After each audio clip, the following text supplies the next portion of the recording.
बिस्मिल्लाहिर्रहमानिर्रहीम, अस्सलाम वालेकुम everyone, welcome back to my channel. This is मेरी नाम है। आप अगर एमडीकेट कैंडिडेट हो ना और इम्यूनिटी चैप्टर आपको मुश्किल लगता है तो आज की ये एमसीक्यूज़ वाली वीडियो आपके लिए गेम चेंजर है, क्योंकि यहाँ सिर्फ थ्योरी नहीं बल्कि exam oriented high yield MCQs solve होंगे। जो एमसीक्यूज़ डायरेक्ट एमडीकेट में आते हैं वो सब यहाँ कवर होंगे। वीडियो के एंड तक ज़रूर देखना। लास्ट एमसीक्यू सबसे ज़्यादा ट्रिकी और इंपॉर्टेंट है। Let's start immunity MCQs for MDCAT. Now start करते हैं हम। The ability of the body to resist microorganism, their toxins, if any, foreign cell हमेशा कौन होता है? foreign particle, antigen, and abnormal cells of the body is termed as वो ability जो resist करे ये हमारे जो foreign cell होते हैं ना, antigens वगैरह को, pathogens को enter होने के लिए basically, so उस system को हम कहते हैं immunity. Here correct option is immunity. Next, skin and mucus membrane are first line of defence. As we know कि हमारी जो स्किन होता है ये म्यूकस मेम्ब्रेन होती है, that is first line of defence. ये फर्स्ट बैरियर होता है हमारी बॉडी का पैथोजेंस के against. Dash is the body's reaction to an injury और by entry of micro organism. So inflammation हमारा फर्स्ट बॉडी रिएक्शन होता है। कोई भी अगर आपको इंजरी होगी या कोई आपका micro organism just like bacteria आपका इंटर हो गया, हमारी बॉडी है उसमें बैक्टीरिया अगर इंटर होगा ना, सो फर्स्ट रिएक्शन इन्फ्लेमेशन होगा जो बताएगा कि आपकी बॉडी में कोई डिजीज़ है। एंड इन्फ्लेमेशन इन द किस वे में हो सकती है? जस्ट लाइक फीवर हो गया आपको, या आपकी रेडनेस हो रही है, पेन हो रही है, that's show inflammation. The immune system respond to an antigen by activation lymphocyte and producing specific soluble protein. वो एंटीबॉडीज़ होती हैं बॉडी में जो आउटसाइड, मैं आपको यहाँ अंडरस्टैंड करवाती, ठीक है। अगर बॉडी से आउटसाइड आपके पास आएगा डेट इज़ एंटीजन, वो एंटीजन होता है। बट बॉडी अपने उसको किल करने के लिए, उसको डिस्ट्रॉय करने के लिए, उससे बचने के लिए, प्रोटेक्ट होने के लिए जो रिलीज़ करेगी ना वो होगा एंटीबॉडी। सो एंटीबॉडी एंटीजन रिएक्शन बेसिकली चलता है। Now next, affected B cell which do not secrete antibody they become, जब affected B cell, जो B cell होता है ना, जब एंटीबॉडी रिलीज़ नहीं करेंगे तो वो लास्ट में जाके बन जाते हैं मेमोरी B cell। फर्स्ट ये सिक्रेट करता है एंटीबॉडी, बट अगर सिक्रेट नहीं कर रहे एंटीबॉडी सो ये क्या बन जाएंगे? Memory B cell।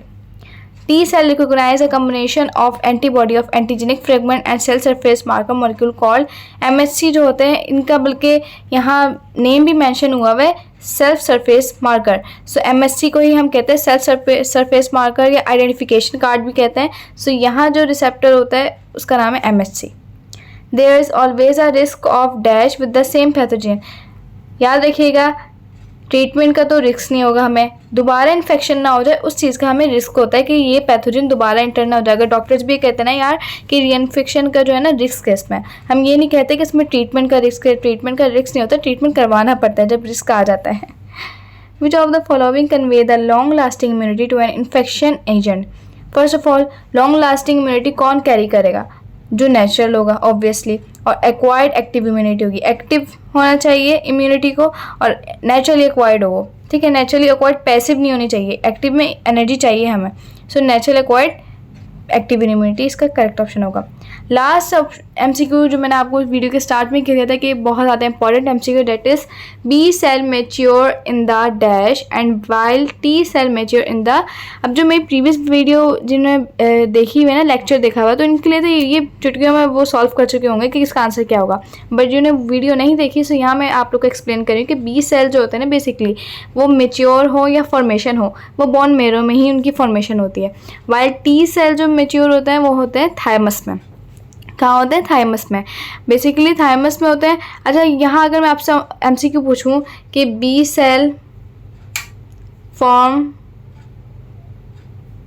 And T cell form, ठीक है, अगर ये क्वेश्चन होता है कि बी एंड टी सेल कहाँ, उनकी फॉर्मेशन कहाँ होती है, सो इसका करेक्ट ऑप्शन आपको पता है क्या होगा? डू यू नो कि इसका करेक्ट ऑप्शन क्या होगा? बी सेल या टी सेल हो, उसकी फॉर्मेशन जो होती है बेसिकली वो बोन मैरो में होती है। दोनों की फॉर्मेशन बोन मैरो में होती है।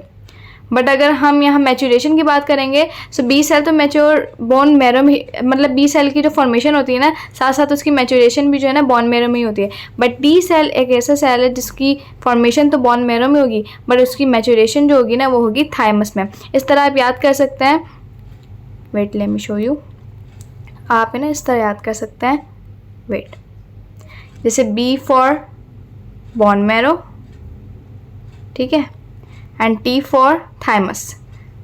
ये इन दोनों की क्या है, मैचुरेशन पॉइंट है।